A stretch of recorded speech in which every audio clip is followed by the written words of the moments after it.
Good news mga kapuso, bababa ang singil sa kuryente ng Meralco ngayong buwan. May ulat on the spot si Marisol Abduraman. Marisol. Tinog-taliwas na sa naging forecast ng Meralco na posibleng tumaas ang singil sa kuryente ngayong buwan dahil na rin sa dami ng demand ng kuryente ngayon dahil na panahon ng tag-init at ang pagtigil nga ng operasyon ng Malampaya. Masaya binalita ng Meralco ang pagbaba ng kanilang singil ngayong buwan ng Mayo.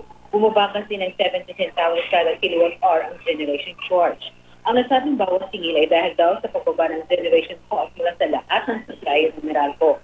Kaya kung ang consumer halimbawa ng isang household ay nasa 200 kilowatt per hour, ang electricity bill ay bababa ng 139 pesos.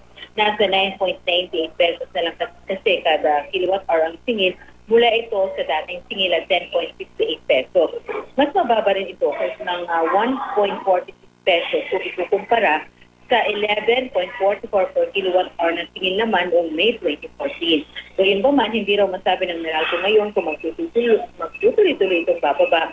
Pero kung tuloy-tuloy daw na bababa ang consultant sa nilang mga supplier, magandang pahiwatig daw ito dahil magiging ganito rin, mas pataro pa ang singil sa kuryente. Sapat naman daw ang supply ng kuryente sa ngayon. Maraming salamat Marisol Abduraman.